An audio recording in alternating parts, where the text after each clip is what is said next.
Patreon Q&A number 74, part 2. Part 1 was released earlier today. I still want to thank all 119 of my complexly powered patrons. Guys, thank you so much. And to everyone else listening, there's going to be spoilers in these questions and answers, so tread carefully. Tempest asks, hey Shonen, hope you've been having a great week. Still waiting for us to get an arc on the Suiweryu training under Bang and becoming a hero. But anyways, on to the question that I'm surprised no one has ever asked as far as I'm aware. Who would win full power Watchdog Man and Overgrown Rover? I'm very curious given Watchdog Man's rank could be lower because he isn't popular outside of Q City, so he could possibly be stronger than even Darkshine, especially since we know Q City is a hotbed and he still can defend the whole thing by himself quite easily. We've never seen him push to a fight, even fight seriously. So I would love to hear how you think that fight would play out. Have a great week and keep up the absolutely amazing content. Hey, thank you so much, Tempest, and I hope you're having a good week too. So, I mean, it's difficult to say if Watchdog Man could take him because we'd have to be really generous with Watchdog Man's power there because Overgrown Rover is one of the strongest high dragons, and that would mean that Watchdog Man would have to be one of the strongest high dragons as well to even begin to take him down by himself, and we just haven't seen any evidence supporting that yet, like no feats or even some lore on him, honestly. I think the furthest I can put him right now, and kind of being generous, is like mid-dragon level, and that would not be enough to take down Overgrown Rover. But it's also possible that he might be able to tame Rover way easier than like everyone else, because obviously he's Watchdog Man. He's probably really good with dogs, considering he's like acts like a friggin' dog. So instead of even fighting him, I think it's possible that he just straight up tames him. Like, he doesn't even have to like discipline him, like with the whole punch and sit stuff like that. Maybe he could just like do some Caesar Milan stuff on him and then just tame him that way. Bryan asks, hey Z, congratulations on 50K. I came around 20K and glad to see the channel grow. Not to crap on anyone else, but you make content a lot better than most of the bigger anime channels. Hey, thank you so much, Bryan. I don't know how truthful that is, but I do appreciate your kind words. First, I want to ask you, what do you think the inspirations behind the Monster Association cadres? In the first season, we see Vaccine Man is similar to Piccolo. Beefcake looks like a colossal titan. So I can't tell if one drew inspiration from somewhere for most of the Monster Association and thought maybe you know.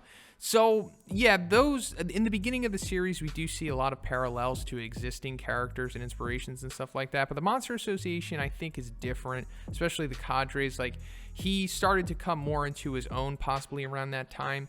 And just looking at them surface level, I just only really see comparisons with like Black S and Majin Buu, honestly. I mean, they are very similar. Obviously, you know, they have the little head tentacle thing, and they have the splitting ability and the regeneration stuff. And I'm thinking that's definitely where he drew inspiration. But for the rest of them, I'm not really too sure if they're as concentrated as that one. Second question, what's your favorite non-battle manga / anime? So I'm not really too much into non-battle manga and anime stuff like that. But I mean, I guess if it is considered non-battle manga or anime, I guess Akira or Akira. The graphic novel is incredible. The movie's pretty good too. It's kind of like a condensed version of the first novel, but I really like that.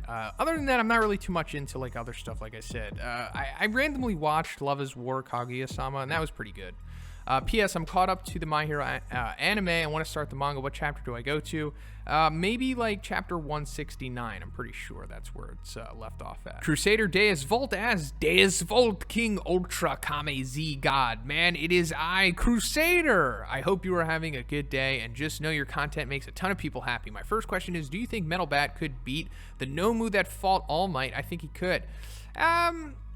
Maybe. I mean, he's ridiculously fast. I think he's way faster than Metal Bat, faster than Garo that fought him.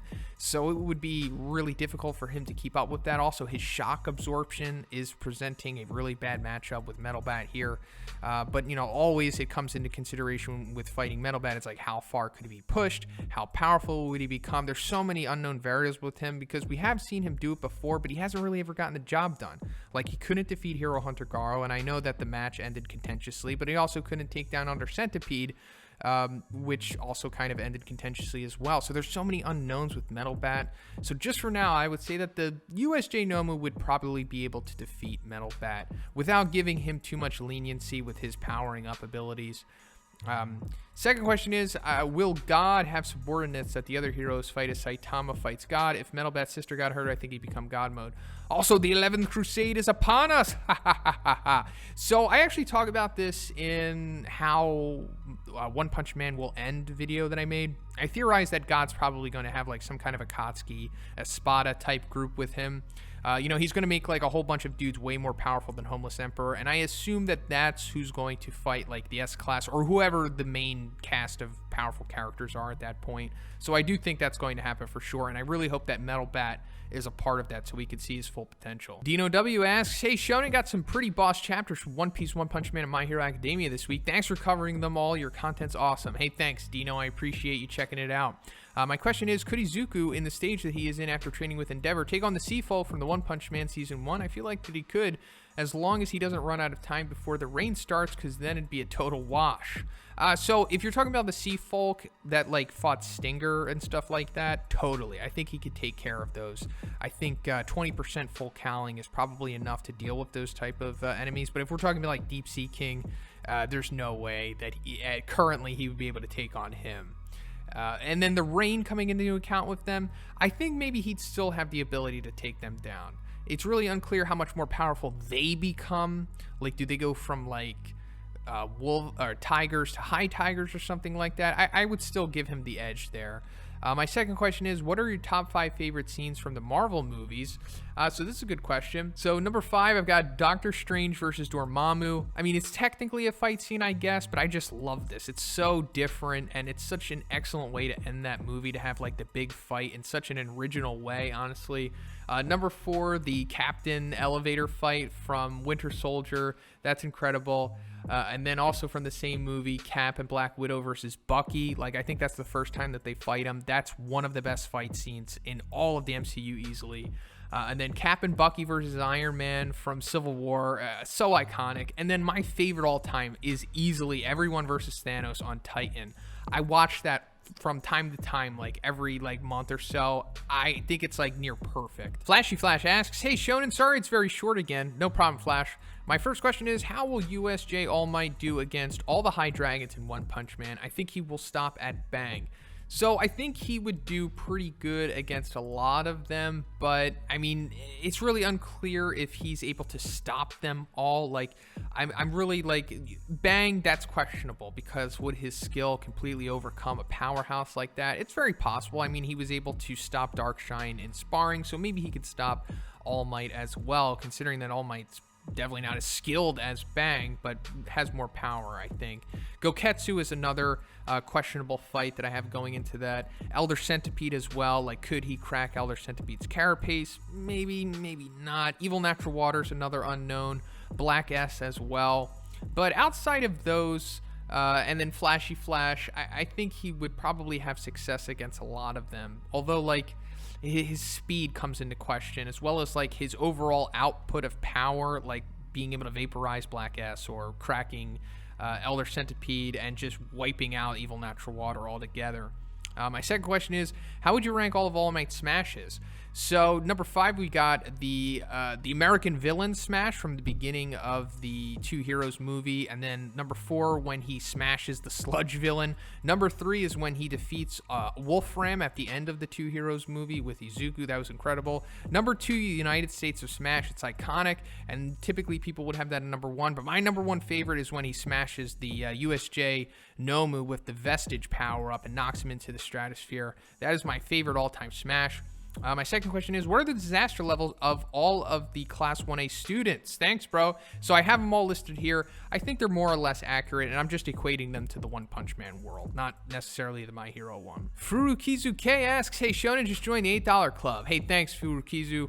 I've got another idea for you. Given your talk on the limiter, do you think that Metal Bat's fighting spirit could work on the same mechanism that Saitama and Garo did? A temporary level boost, if you will. It definitely seemed like some of the sort of death, rebirth, Zenkai boost was going when he was going to land that final hit on Garo. If that is the case, do you think he could break his limiter temporarily, possibly even permanently, if he was pushed far enough using fighting spirit?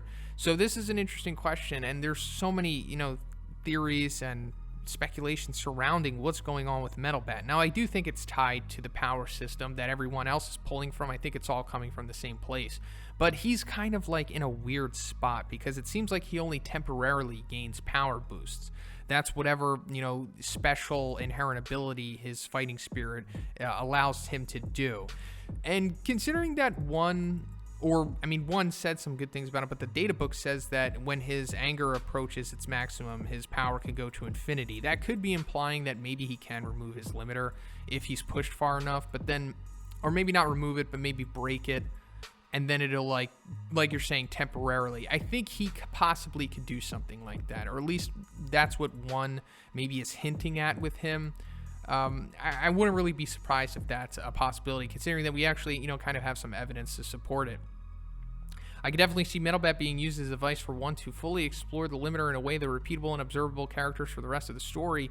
Maybe that could be Metal Bat's ultimate buff or technique, perhaps. Yeah, I agree with you. I would like to see that. How do you think Fullmetal Alchemist's father would do in the One Punch Man verse, both before and after he absorbed God? What disaster level do you think he'd be assigned? Who do you think he could beat? So, I'm not too familiar with Fullmetal Alchemist, but I did read all the feats that he listed, and I watched as many clips on YouTube as I could, and he's pretty powerful, both before and after, but I'm not inclined to think that he's like God level. I don't think. I mean, yeah, he has some pretty significant abilities, but the farthest I see him going is like above Dragon. Yeah, the characters in Fullmetal Alchemist are pretty powerful, and he does very well against fighting all of them at the same time, but I don't think they're like cadre level at that. So I'm just taking a guess, seeing him like be able to compete against characters like that. I don't think he'd be too much higher than like what a high dragon is, possibly. I mean, I could be wrong because I'm only going off of limited information, but just my opinion. Geruda asks, hey Shonen, you missed my question last week, but it's all good. Hey, I'm sorry about that, Geruda. Feel free to ask an extra question next week and I'll answer, no problem. What disaster level would you give Prime All For One, assuming he of course enters into the One Punch Man universe? I know that we don't know too much info on him, but considering how strong the weak version was during the last fight with All Might, he must have been ridiculous. Yeah, he was ridiculous. So we actually get like a small glimpse of him in the bonus chapter, All Might Rising. They actually made an OVA out of it, thankfully. It was only like 2 minutes long, but we got to see just one pretty much panel of what he was doing. And it looks like he was like, I don't know, like controlling an entire city, like manipulating the environment around it and just using it all to his advantage. It was pretty insane. I mean, it was like reminiscent of what Wolfram was doing at the end of the My Hero 2 Heroes movie, but even greater than that. And also he was able to generate like some kind of like, I don't know, energy explosion or something that looks like it was destroying an entire city or whatever island they were on or whatever. That's some serious power. And also, considering that he was able to go toe-to-toe with Prime All Might and push him to high difficulty, he had to be above Dragon at the minimum. Just taking a guess here, but he was ridiculous, like super ridiculously powerful. And also, like, Gran Torino says that the nerfed All For One that we see fight in Kamino, that was like, he said he was using a completely different set of quirks and moves. So that wasn't even beginning to like really show what he was fully capable of in his prime. Also, do you think Dabi will get support gear to help with his flames? I'm unsure, because like the support stuff was set up from like Redestro owning Detonarat, but then they haven't really gone into it yet. So hopefully he'll have something like that, including like the rest of the League of Villains. Maad P asks, hey Z, you said you're a fan of the theory that Genos is the Mad Cyborg and that Dr. Kuseno is well aware of it. However, in chapter 40, when Genos asks for the G4 upgrades and tells Kuseno about Saitama's instructions and give him break into the top 10 of the S-Class, Kuseno says, more importantly, Genos, have you found any leads to the Cyborg? And seems disappointed Genos has been focusing all of his time studying under Saitama instead of looking for the Mad Cyborg. If Kuseno knows that Genos is the Mad Cyborg, wouldn't he be happy that Genos has found a distraction? What possible motive could he have for trying to get the Genos back on the hunt for something that doesn't actually exist? Doesn't it make more sense that the Mad Cyborg is something else entirely? So please check out my updated video on this subject. It's called The Mad Cyborg, A Deeper Look, or whatever I named it. But I originally thought that Genos was the prime suspect before we got all the developments on Drive Night and an organization and all of that stuff.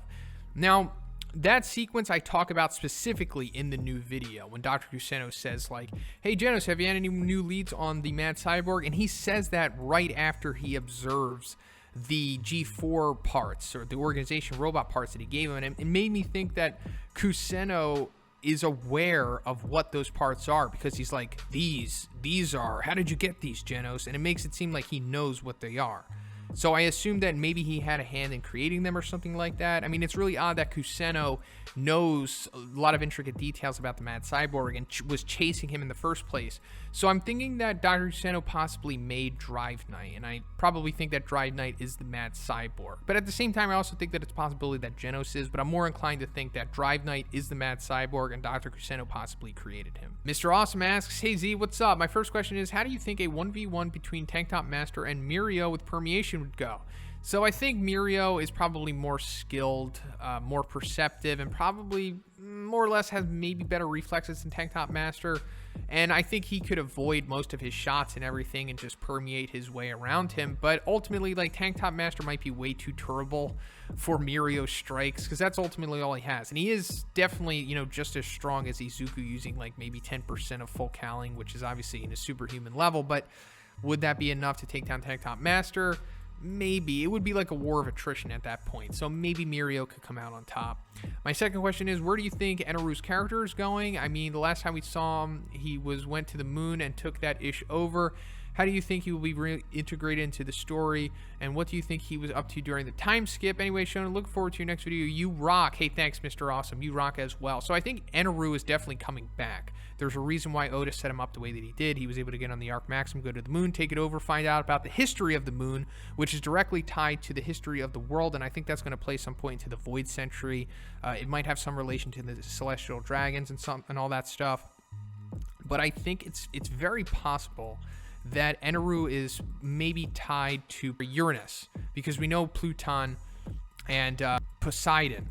We know what those two ancient weapons are, and the last one that we haven't gone into yet is Uranus.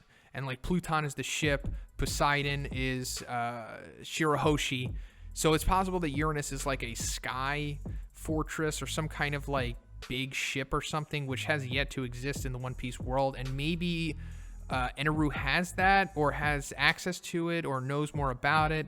I mean, he's going to come back into the story for sure, and it might have something to do with that. Oscar B asks, hey Shonen, I hope you had a great week. It's been pretty good. I hope you have too, Oscar. Some of the latest updates from Seven Deadly Sins. Meliodas, with help from the Sins, created an attack strong enough to destroy all of Britain. So my question is, what disaster level would you give him should he enter the One Punch Man universe, and what high-level monsters could he take on? He has ability which allows him to deflect any non-physical attack. Physical attacks being punches, swords, slashes, etc., no matter how strong.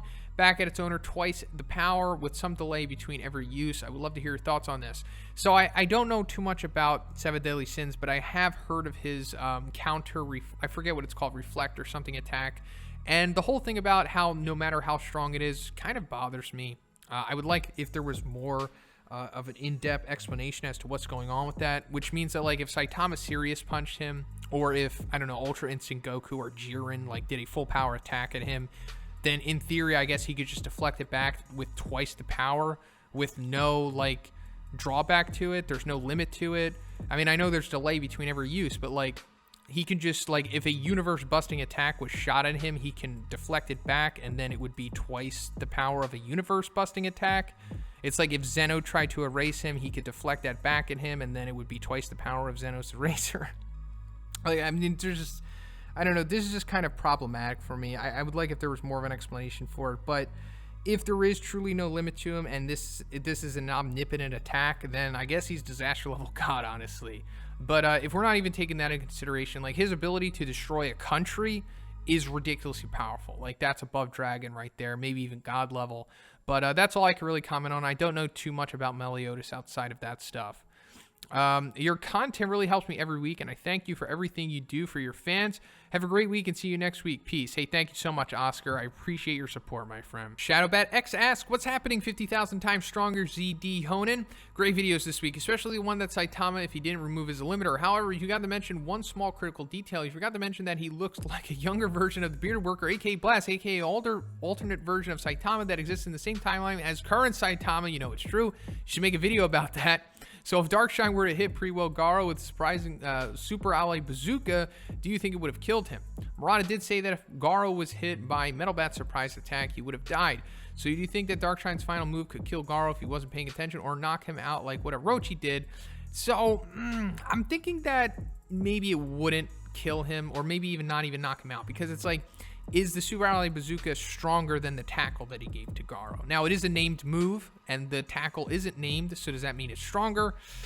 It's hard to say, honestly, because we don't really have a good grasp of what the bazooka could have did if it didn't collide with Garo's fist, which was obviously strong enough to withstand it. So when you mean pre-woke Garo, are you talking about the Garo that's fighting Darkshine currently, or do you mean like the Garo that fought Orochi? Because there is like a small difference in their power. But I think regardless, it would wreck him. It would mess him up for sure, but I don't think it would kill him. And it's really debatable if it would have even knocked him out, but it certainly would have did some serious damage, like similar to the tackle. Most definitely. Last question. How do you think Awakened Garo is going to look like? At first, I thought that him with the covered up burn marks and the clothes was going to be his final form, but then unlocked his perfect form. However, it mostly came off while fighting Darkshine. Do you think rubble and blood will start to cover him when fighting Golden S, which will slowly change him to Awaken, or the injury where he is impaled by Orochi will slowly coat his body like a symbiote? Now that I think about it, it's kind of symbolic. Garo's skin is clean, showing us the last time we will see him as a human, and the monster-infected injury will consume him slowly, that he chose to be a monster over his humanity. Anyways, thanks for the content, and have a great for the rest of your month, Shonen. I truly mean that this time. Hey, you too, ShadowBat, and I mean it this time as well. So, I'm thinking that Awakened Garo is probably going to look like this, and this is the fan art that I like to use a lot, because it's just so good. I think it lines up with like exactly what he's going to look like. I'll have the link to this artist in the description. He did a really good job on this one. It's kind of like what his body looks like after he wakes up from Orochi, but then I think the head and the horns are just really spot on to what Murata is probably going to do with this design. Tesuca Bra asks, hello, Shonen, been a viewer for almost a year now and finally decided to pitch it. Love the One Punch Man analysis vids. Hey, thank you so much for your support, Tesuca Bra. I really do appreciate it. So I have a match for you. Since you've already done Darkshine versus USJ All Might and Darkshine versus Nomu, how about Carnage Kabuto versus Nomu? So this is, I think, super competitive, and it's more difficult to say than the other ones, because we're going to just scale, just for the sake of this argument, Carnage Kabuto to like slightly below Darkshine, and then the Nomu would be, around that level too, considering that I think USJ All Might could probably take Darkshine, but, not like a complete wash or anything. But man, it's like shock absorption, regeneration, crazy speed, crazy strength versus Carnage Kabuto, who has crazy strength, crazy speed, probably good durability as well. Similar attack method that All Might has. And I think maybe Carnage Kabuto could maybe edge him out. I don't know. It's really hard to say, because I think this fight is just so even with both of their strength sets and speed and everything. I mean, Carnage Kabuto's feats are way more extrapolated because the sequence in Season 1 is way more extreme. But, man, I'm thinking that maybe Carnage Kabuto can overcome him. Maybe, but then, like, he'd have to overcome shock absorption and all that stuff. It's a big maybe. But, I don't know. For my second question, do you think Excel will end up fighting E-Iron in the Neo Heroes arc? Both seem to be around that almost S-class level, but not quite their range. I'm really unsure what's going to happen with either of these characters, because so far after the Monster Association ended, I think we've only seen E-Iron like one time in that chapter with Atomic Samurai versus King, so I have no idea where one wants to go with him. I think we'll probably have to wait for the manga to get some development on him. And as for Excel, same thing with him. I don't know when the Neo Heroes story is going to come back, and I don't know what's going to happen with him. As of right now, I do agree. It seems like he might be on that super high A-class level, not quite S-class level yet, based on the info that we have. But we need more context on him yet, because I think it's very possible that he also might wind up being legitimately S-class, but maybe like Tank Top Master level around there. But I would love to see him take on E-Iron. I think that would be a good match. ThighsofZeus asks, how's it going? Shonen, my question this week is why Garo isn't seen by most as stronger than Boros. He was able to grow into above Dragon while fighting Golden S. Shouldn't have followed that he would have grown to Boros' level easily. In this fight versus Saitama, he was still growing and evolving, trying to reach him, but the infinite gap between them broke his spirit and his ability. Boros' power seems infinitely more reachable in comparison. So, in theory, it could, but a lot of the time when we're speculating about this versus battle, or I'll say most of us, we try not to put too much liberties on what ifs or hypotheticals in saying like, well, this character is capable of this, therefore it would happen. Like, I think that's a little unfair, and most other people probably think that too. And we don't really take into consideration Garo's growth ability and that stuff. We kind of just set like a limit and a parameter to both characters. So we'll say like Awakened Garo, based off of the feats that we've seen, taking on Boros, what would happen? Or at least that's how most people look at that fight, which is, you know, one way to look at it, but there's more than one way to go about things. There's no like definitive way to like do a hypothetical versus battle, of course. But in theory, like I'm saying, he could reach Boros' level, but then it's like, would that be enough? Would Boros be able to overcome him still? Could he reach Meteoric Burst level? Would that even be enough? It's like so many variables. So that's why there's not like a definitive thing as to why people just think that Garo would beat him, you know, just cut and dry like that. A lot of things to think about with this matchup, especially when you're taking into consideration his abilities. Upgrading my membership because of all the recent One Punch Man chapter releases. So thank you so much, ThighsofZeus. My extra question is about the hype. I'm happy to see that you dive into Mob Psycho with Season 3 comes out. So imagine a 2021 where there are anime series, anime releases, Season 3 of Mob and Season 3 of One Punch Man that ends with Saitama versus Garo. Do you think your current power level will be able to handle that, or do you need another Zenkai boost to sustain the hype? Thanks, Shonen. Keep it classy. So I think I would be able to handle that. But that's like a big what if, and there's very little to no chance that that will happen. Now, it's more likely that we'll get Mob Season 3, but as for One Punch Man Season 3 happening, unlikely, and it's even way more unlikely that we would get Saitama versus Garo in that season, because it's still going to be even another year before that reaches the manga, let alone the anime. But if it did happen for some like divine reason, I would just use my Garo mid-fight power boost ability to be able to acclimate to it. The one above all patrons, Wolf Pup asks, howdy Shonen, my question is, how would the fight go down if Itachi Uchiha, human form, went up against full power monster Orochi? Itachi 100% full power, and Orochi is immune to his genjutsu. If he were to activate his Susanoo wielding sword of Tesuca, an eternal sword with the ability to seal any person it pierces into the gourd, what would it be, an instant win for him, or would Orochi be too fast to evade it? How would the fight go down realistically? Please explain and why. So realistically, man, it always seems like I'm downplaying Naruto, but I'm really not. I love Naruto, guys. I'm trying to get that point across. It's one of my favorite series. I think the Fourth Ninja War is one of the best things to ever happen to battle manga. I just don't think he's enough to take down Orochi. I think Orochi would just vaporize him with one of his blasts. I mean, just like compare what Itachi is capable of. We won't even say this is like sick Itachi. We'll just say he's healthy, still can use, give him even a perfect Susanoo. I don't think it's enough to deal with Orochi's full power blast. That thing is just way too powerful for anyone who's not like Ten Tails Jinchuriki level Sage Mode stuff. It's just, just my opinion, of course. Maybe I'm overrating it, but come on, just take a look. Compare the feats. That's all I'm saying. My second question is, I don't remember what chapter it was, but when Awakened Cockroach retreats back to Monster Association after his fight with G4 Genos, Orochi kills Cockroach, and Geruda says whoever can defeat King Orochi will become the next leader of the Monster Association. What would happen if Black S took up that offer? Could the story have gone in a different direction? Let's assume Black S fought Orochi, and the Black S's managed to escape. If Orochi were to send both Monster Goketsu and Elder Centipede to eliminate Black S, could he have overwhelmed them with numbers, or would he have to go into Golden S form? This is before the war arc.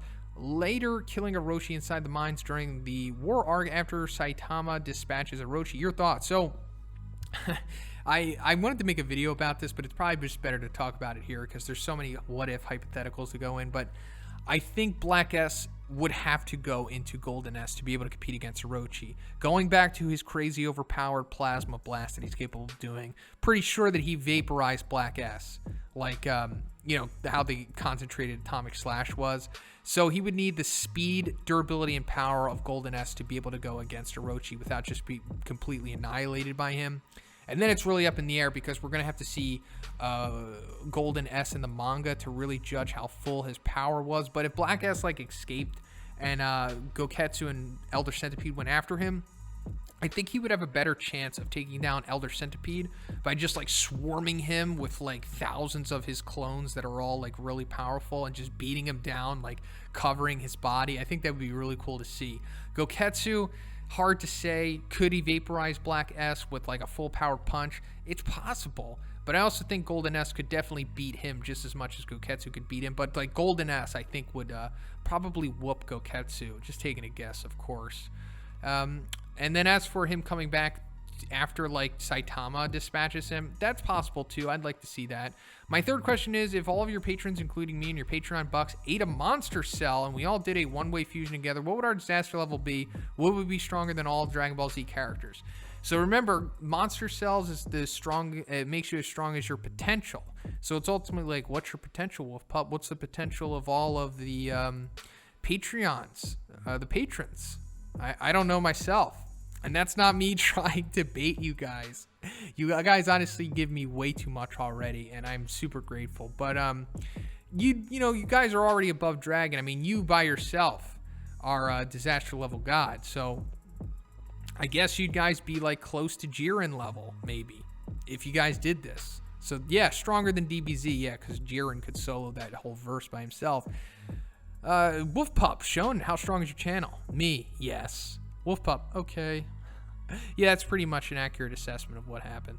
My last naughty question is, if you had to choose a Halloween costume for the Blizzard of Hell Fubuki, who would you choose and why? Personally, I would choose a nurse costume for her.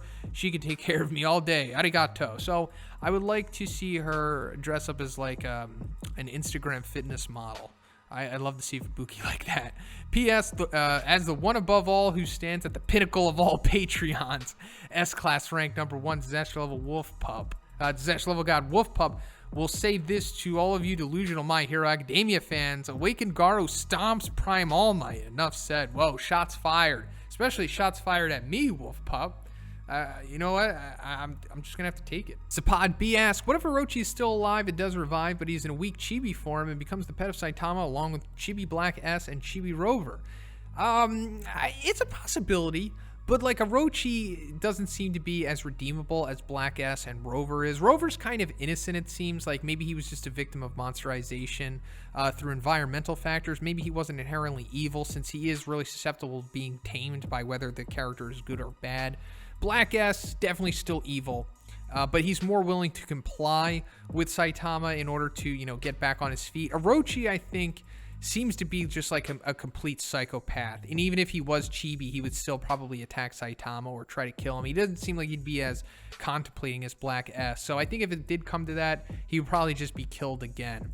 I just think it's unlikely that he would tag along, honestly. Next question, if Flashy Flash got to fought all 50 of the ninja and Sonic, where Sonic is fully sided with the ninjas and trying to kill Flash, how might that go? Thanks for everything, Sean, and stay awesome. Hey, you too, Zapphod. You're awesome as well, my friend. So, that's a good question.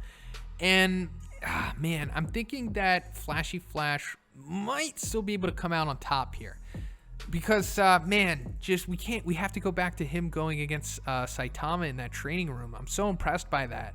And I'm thinking, like, if he went 100% all out, full power, I think he would probably take care of them. It would be high diff for him, but I'm thinking, like, if he wasn't holding it back against Sonic, I'm sure he could have taken care of him.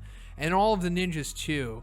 I mean, like, he seemed to be kind of vulnerable against Hellfire and Gale in the manga, and I know it's difficult to compare, like, Flashy in the manga to the webcomic, but man, when he really went serious against Hellfire and Gale, there was like such a large discrepancy between their power and speed. Like he stopped time on them. And I'm thinking like he could probably do that to the ninjas and Sonic as well if he really needed to. So that's pretty much it for the video today, guys. Once again, I want to thank all 119 of my attractive patrons. Guys, I can't thank you enough for all this incredible support. It really does help me more than you know, so thank you again. And if you would like to be in next week's Q&A, just simply check out the Patreon. The $5 tier will give you access to this video, and if you haven't, please subscribe as well. Have a great day, and I'll see you in the next one.